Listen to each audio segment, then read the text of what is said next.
भागवत महापुराण की जय। कृष्ण कन्हैया लाल की जय। राधा रानी की जय। भगवान श्री कृष्ण के सभी भक्तों को राधे राधे। जय श्री कृष्ण। आज मैं आपको सुनाऊंगी भागवत महापुराण में नवम स्कंद में 21वां अध्याय भरत वंश का वर्णन और राजा रति देव की कथा। श्री सुखदेव जी ने कहा, परीक्षित, भरद्वाज का पुत्र मन्यु था। मन्यु के 5 पुत्र हुए, बृहतशत्र, जय, महावीर्य, नर और गर्ग। नर का पुत्र था संकृति और संकृति के 2 पुत्र गुरु और रतिदेव थे। राजन, रतिदेव धार्मिक और निर्मल स्वभाव के व्यक्ति थे। उनका यश लोक परलोक सभी में गाया जाता है। रतिदेव को जो कुछ भी बिना उद्योग के प्राप्त हो जाता था वे उसी पर संतोष कर लेते थे। वे अत्यंत निर्धन थे, किंतु कभी किसी से कुछ मांगते नहीं थे और द्वार पर आए किसी प्राणी को निराश नहीं करते थे। उनके पास जो कुछ भी देने के लिए होता था उसे वे निसंकोच दे दिया करते थे। उन्हें समय भूखा रहना पसंद था, किंतु सामने आए व्यक्ति को भूखा रखना उन्हें कतई पसंद नहीं था। अपने इसी निस्पृह भाव से वे अपना जीवन यापन करते थे। एक बार तो लगभग 48 दिन तक उन्हें कुछ खाने को नहीं मिला। वे धैर्य के साथ अपना समय काटते रहे।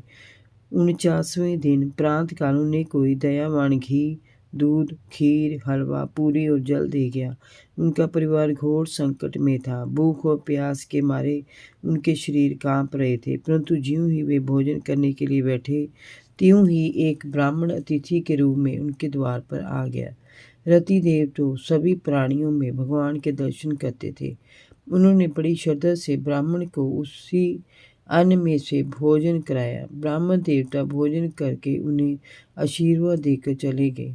राजन, जब बचे हुए अन्न को वे खाने बैठे तभी वहां एक क्षुद्र तिथि आ गया। रतिदेव ने उस बचे हुए अन्न में से कुछ भाग शुद्ध रूप में आए तिथि को खिला दिया। वह भी उन्हें दुआएं देता हुआ चला गया। उसके जाते ही कुत्तों को लिए एक अतिथि आया और बोला, राजन, मैं और मेरे ये कुत्ते बहुत भूखे हैं। आपके पास कुछ खाने को हो तो हमें दीजिए। रतिदेव ने बड़े आदर भाव से जो कुछ शेष बचा था उसे दे दिया। अब केवल जल ही उनके पास बचा था, वह भी केवल एक मनुष्य के लायक था। उन्होंने उसे परिवार में बांट दिया और पीना चाहा। तभी एक चंडाल वहां आ गया। उसने अत्यंत करुणा भरी वाणी में कहा, भगवान, मैं अत्यंत नीच हूँ, मैं कई दिनों का प्यासा हूँ, कृपया मुझे थोड़ा जल पिला दीजिए। उसकी बात सुनकर रतिदेव करुणा से आर्द्र हो उठे। उन्होंने वह जल उस चंडाल को पिला दिया। वे उससे बोले, भाई, मुझे कोई रिद्धि सिद्धि नहीं चाहिए। मेरे मन में मोक्ष अथवा परम गति की कामना भी नहीं है।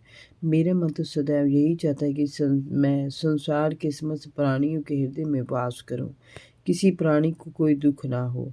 तुम्हारे जल पीने से यदि तुम्हें शांति मिली है तो मेरे सारे दुख और पीड़ा जाती रही, मैं सुखी हो गया। परीक्षित, उनके धैर्य को देखकर वह चंडाल हतप्रभ रह गया। उसी समय वह चंडाल तो अदृश्य हो गया और उसके स्थान पर ब्रह्मा, विष्णु, महेश तीनों देव प्रकट हो गए। उन्हें देखकर रतिदेव उनके चरणों में गिर पड़े। तीनों देवों ने उन्हें उठाया और उनसे कहा, राजन, हम तुम्हारे धैर्य की प्रतीक्षा ले रहे थे, तुम उसमें सफल हुए। मांगो, क्या चाहिए तुम्हें? तीनों लोकों की संपदा हम तुम्हें दे सकते हैं। तुम्हें मोक्ष चाहिए तो वह भी हम तुम्हें दे सकते हैं। निसंकोच होकर कुछ भी मांग लो। इस पर नरसिंहदेव ने हाथ जोड़कर उनसे कहा, हे त्रिभुवनपति, मुझे आपकी प्रेम भक्ति के सिवाय कुछ भी नहीं चाहिए। इसके अतिरिक्त मुझे किसी वस्तु की इच्छा नहीं है। परीक्षित, रतिदेव के ऐसा कहने पर तीनों देवों ने उन्हें आशीर्वाद दिया। रतिदेव की आंखों के सामने से त्रिगुणामयी माया एकाएक इस प्रकार से नष्ट हो गई जैसे स्वप्न से कोई जागता है। वे पूर्ण योगी हो गए। उनके प्रभाव से उनका परिवार भी योगी हो गया और सभी भगवान के आश्रित परम भक्त बन गए। अब उनकी देखभाल का उत्तरदायित्व भगवान ने ले लिया। उन्हें किसी बात की चिंता न रही। परीक्षित, मनु पुत्र गर्ग से शिनी और उससे गार्गेय का जन्म हुआ। गार्गेय यद्यपि क्षत्रिय थे पर परम साधना करके उन्होंने ब्राह्मण वंश चलाया। महावीर का पुत्र दुरितिशय था और उसके 3 पुत्र तयारुणी, कवि और पुष्कारारुणी हुए। ये तीनों भी ब्राह्मण हो गए। बृहत क्षत्र का पुत्र हस्ती था, उसी ने हस्तिनापुर बसाया था। हस्ती के 3 पुत्र अजमीर, द्विमीड और पुरुमीड थे। अजमीर के पुत्रों में प्रिय मेघ आदि सभी ब्राह्मण हो गए। इनके एक पुत्र का नाम बृहदिषु था। बृहदिषु का पुत्र बृहदवनु, उसका पुत्र बृहत्काय और उसका पुत्र जयद्रथ हुआ। जयद्रथ का पुत्र विशद, उसका पुत्र सेनजित और उसके 4 पुत्र रुचि, राशव, दृढ़हनु, कश्य और वत्स हुए। रुचि राशव का पुत्र पार और उसका पुत्र पृथुसेन और नीप हुआ। नीप के 100 पुत्र थे। नीप ने शुक की कन्या कृतवी से भी विवाह किया था। उससे ब्रह्मदत्त नामक पुत्र हुआ। ब्रह्मदत्त बड़ा योगी था। उसकी पत्नी का नाम सरस्वती था।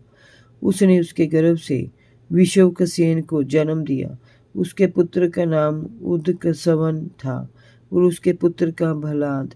ये सभी बृहदिषु के वंशज कहलाए।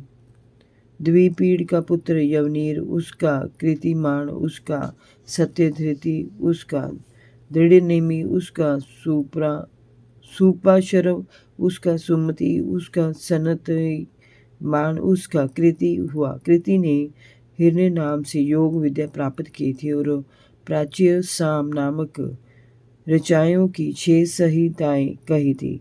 कृति का पुत्र नीप था, उसका पुत्र उग्रायुध, उसका पुत्र शेमे, उसका पुत्र सुवीर, उसका पुत्र रिपुंजय और उसका पुत्र बहुरथ हुआ। द्विमीड के भाई पुरुमीड को कोई संतान नहीं हुई। अजमीर की दूसरी पत्नी का नाम लन्नी था। उसके गर्भ से नील का जन्म हुआ। नील का शांति, उसका सुशांति, उसका पुरुज, उसका अक, उसका भर्यशव और भर्यशव के 5 पुत्र मुदगल, यवीनर, बृहदिषु, काम्पिल्य और संजय हुए। ये पंचाल पंच अलम के नाम से प्रसिद्ध हुए। इनमें मुदगल से मोदगल्य नामक ब्राह्मणों का वंश चला। मुदगल के यहाँ जुड़वा संतान हुई। एक कन्या और एक पुत्र है। पुत्र का नाम था दिवोदास और कन्या का नाम अहल्या था। अहल्या का विवाह महर्षि गौतम से हुआ था।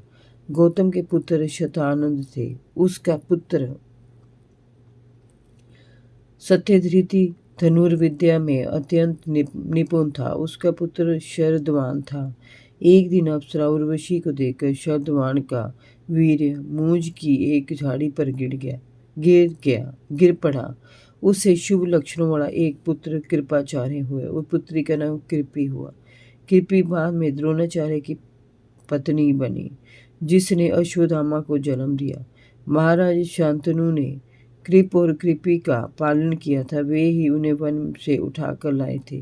कृपाचार्य अंत समय तक हस्तिनापुर में ही रहे थे। जय जय श्री राधे। भागवत महापुराण की जय। कृष्ण कन्हैया लाल की जय। भगवान श्री कृष्ण के सभी भक्तों को राधे राधे। जय श्री कृष्ण।